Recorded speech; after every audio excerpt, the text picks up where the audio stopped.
زینب سلام اللہ علیہ نے بدعا دی تھی کہ شیعہ قیامت تک ماتم کرتے رہیں گے، شیعہ آخر کیوں سینہ کو بھی کر رہے ہیں؟ یہ میں سنیوں سے پوچھتا ہوں کہ شیعہ کیوں سینہ کو بھی کر رہے ہیں؟ میرے آفس میں وہ 5-6 سنی اکٹھے ہو کے آگے، تو میں نہیں جانتا تھا کہ یہ میرے لیکچرز دیکھتے ہیں۔ کچھ اہل حدیث تھے، کچھ دیوبندی تھے، کچھ بریلوی تھے۔ وہ دوسرے آفس سے آئے کہ انجینئر صاحب کے ساتھ چائے پی لیں، تو انہوں نے مجھ سے یہی سوال کیا کہ یہ شیعہ کیوں پیٹ رہے ہیں اور کس کو پیٹ رہے ہیں؟ میں تو انہوں پیٹ رہے ہیں۔ اچھا، ان سب نے نا ایک کہکا بلند کیا۔ وہ کہکا اس لیے بلند کیا کہ ان کو بات سمجھ آ گئی کہ میں کیا کہہ رہا ہوں۔ وہ کہنے لگے انجینئر صاحب ہم آپ کی ویڈیوز دیکھتے ہیں، ہمیں پتہ ہے۔ میرے بھائی، جب آپ صلی اللہ علیہ وآلہ وسلم کی وفات کے بعد حضرت حسن کو زہر دے دیا گیا،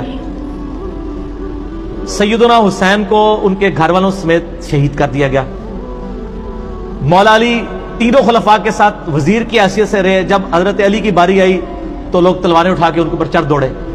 جب اب اہل بیت کے ساتھ کنٹینیوس یہ معاملہ، اور پھر صلح حسن کے بعد سے لے کے 60 سال تک ممبروں پہ سب و شتم حضرت علی پہ ہوتا رہا، تو سر اس کا ریونج بھی تو سامنے آئے گا نا۔ ہر عمل کا ایک رد عمل ہوتا ہے۔ تو یہ کہنا جی وہ یزید پیٹا تھا، اس نے کالے کپڑے پہن لیے تھے، یہ تو انہوں نے آل امیہ کی بدماشیوں کو چھپانے کے لیے یہ چیزیں گھڑی ہیں۔ شیعہ جو پیٹ رہے ہیں، ہمارے نزدیک تو ماتم کرنا حرام ہے۔ میرا تو کلپ ہے ماتم کے اوپر، میں نے تقریباً 1 ملین کے قریب لوگ دیکھ چکے ہیں ماتم کے حق میں 3 دلائل اور ان کا جواب۔ لیکن اس کی ریالٹی کو بھی دیکھیں۔ جس طرح آج آپ دیکھ رہے ہیں سیاسی لیڈروں کے گھروں کے باہر بھی تو لوگ ماتم کر رہے ہیں، ان کو سیدہ زینب نے بدوا دی ہوئی ہے۔ وہ پیٹ رہے ہیں کہ ہم پوری زندگی آپ کی پارٹی کے ساتھ اٹیچ رہے ہیں، اب لوٹے آگے آپ نے ٹکٹ لوٹوں کو دے دیا، تو وہ ہم کہیں گے نا ان لیڈروں کو ہی پیٹ رہے ہیں، ٹھیک ہے نا؟ تو یہ شیعہ بھی جناب تہنوں پیٹ رہے ہیں کہ تسی جناب اہل بیت نے جو کچھ کیتا ہے، ٹھیک ہوگا جی؟ بس اس کو اسی پہ رہنے دیں۔ اس امت کا بدبخت ترین انسان جس نے میرے نبی کے نواسے کی وہ گردن کاٹی جس پر میرے نبی کے بوسے تھے، گردن کاٹ کے سر اوپر چڑھا دیا،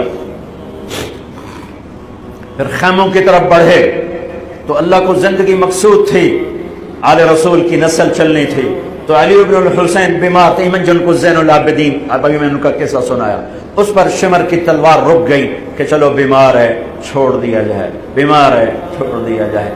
تو خواتین، بچے، حسن علی کی بیٹیاں فاطمہ بنت علی، زینب بنت علی، حضرت حسین کی بیٹی سکینہ بنت حسین، اور آپ کی بیگم رباب، آپ کو بیویوں میں سب سے محبوب بیوی تھی رباب۔ آپ فرمایا کرتے تھے جب رباب میکے چلی جاتی ہے تو میری تو نیند ہی اڑ جاتی ہے، اتنا ان سے پیار تھا۔ وہ بھی ساتھ تھی، ان سب کو ان کے کانوں کی بالیاں کھینچ کے اتار دی گئی۔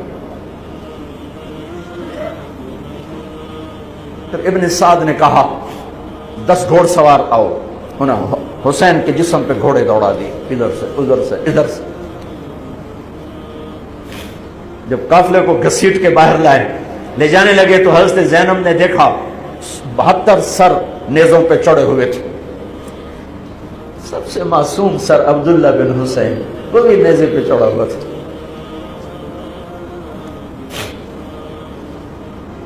ہم نے کربلا کو افسانہ بنا دیا، یہ کمائی کا ذریعہ بنا لیا۔ یہ ایک پیغام ہے طبقات امت کے لیے، مت ضمیر بیچو، مت ضمیر بیچو۔ ٹکڑے ٹکڑے بدن، تو حضرت زینب کی زبان سے چند الفاظ نکلے جنہوں نے، آپ حیران ہوں گے، کوفی لشکر والے رونے لگے جو ابھی قتل کر رہے تھے، ان کی آنکھوں میں آنسو آ گئے۔ وا محمدا وا محمدا،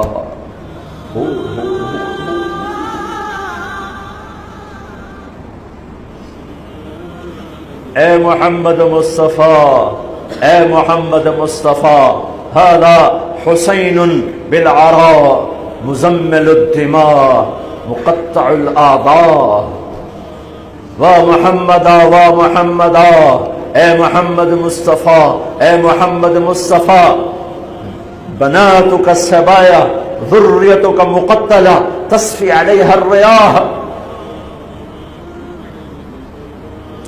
آج حسین کی بارات ہے محمد مصطفیٰ، آج تیرے نواسے کی بارات ہے، آج اس نے اپنی بوٹیوں کا ہار گلے میں ڈالا ہے، اپنے خون قطروں سے بنا ہوا لباس پہنا ہے، آج وہ سرخ جوڑے میں بڑا حسین نظر آ رہا،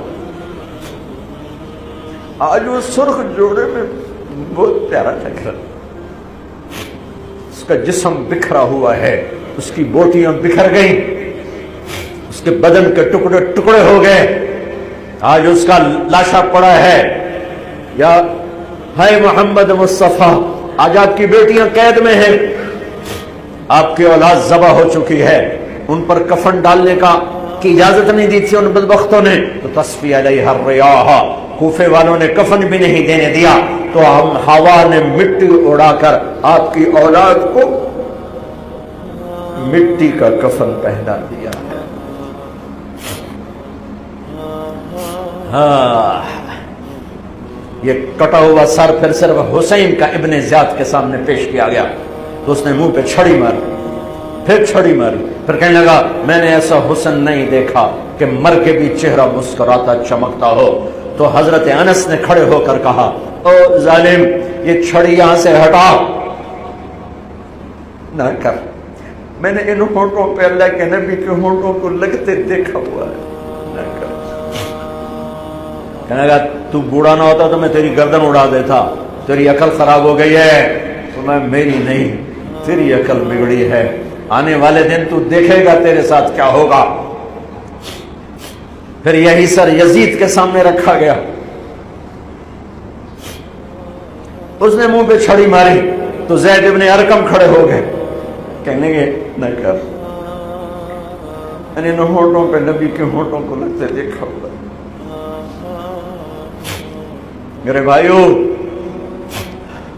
نماز کا وقت قریب ہو گیا، بلکہ میں نے زیادہ وقت لے لیا ہے، میں قصے کی تفصیل تو زندگی بھر کبھی نہیں سنا سکا، اشارے کر دیتا ہوں، پڑھو اس کو، پڑھو، خود پڑھو، پیغام لو، پیغام لو۔ کل جو شب عاشور کی رات تھی وہ شہیدوں کی رات تھی، آج کی رات غریبوں کی رات ہے۔ کل بہن کے پاس بھائی موجود تھا، بیٹی کے پاس بابا موجود تھا، آج کی رات یتیموں کی رات ہے۔ آپ تصور فرمائیے گا، اگر ایک جنازہ کسی گھر میں ہو جاتا ہے اور غسل و کفن اور تدفین کے مراحل سے گزر کر جب ورثہ پہنچتے ہیں واپس، تو کم سے کم 25-30 ورثہ ہوتے ہیں، 50-60 مل کر ایک جنازہ دفناتے ہیں، اور آ کے شام میں رات میں خستہ ہو چکے ہوتے ہیں۔ اس حسین نے ایک دن میں 72 اٹھائے لاشیں، اور 2 لاشیں ایسے تھے کہ جو اٹھائے نہیں جا سکے۔ ایک فرات کے قریب عباس کا لاشا، کیونکہ مولا سے کہہ دیا کہ مولا میں سکینہ سے پانی کا کہہ کر آیا تھا، اب میرا لاشا یہیں چھوڑ دیجیے گا، اب خیمے میں بغیر پانی کے جانا نہیں چاہتا۔ اور دوسرا خود حسین کا لاشا، عباس کا لاشا اس لیے کہ وصیت کر دی، حسین کا لاشا اس لیے کہ کوئی لانے والا ہی نہیں بچا تھا، تو پھر کون لے کر آتا حسین کا لاشا؟ لہذا حسین شہیدوں کی لاشیں خیموں میں لے آئے، حسین کے لاشے کے لیے سکینہ خود گئی مقتل میں، اور وہ ہے شام غریبہ۔ زینب سلام اللہ علیہ بھی گئی، انت اخل حسین، کیا تو ہی حسین ہے؟ اور سکینہ نے جا کے جو فریاد کی کہ من الذی قطع وریدک، خدا کسی بیٹی پر یہ وقت نہ دکھائے کہ اسے باپ کو یہ کہنا پڑے کہ بابا آپ کی شہرک کو کس نے کاٹا ہے۔ خدا کسی بیٹی کو یہ وقت نہ دکھائے کہ اسے باپ کو یہ کہنا پڑے کہ بابا آپ کے ہاتھوں کو، آپ کے پیروں کو، گویا آپ کے لاشے کو کس نے پامال کر کے ٹکڑے ٹکڑے کر دیے۔ یہ سب شام غریبہ کہ وہ ایک ایک منزل ہے کہ یعنی ایک ایک منزل سے کلیجہ پھٹ جاتا ہے۔ اور میں اس میں صرف یہ کہنا چاہتا ہوں کہ جب وہ سکینہ امام حسین سے کلام کر رہی تھی تو معجزاتی طور پر حسین کے سر نے 9 کے نیزہ پر کلام کیا تھا نا، تو یہاں پر بھی معجزے سے کلام کیا تھا اپنی بیٹی سے تسلی دینے کے لیے۔ اور کیا کلام تھا وہ؟ کلام بڑا دردناک ہے، کہا تھا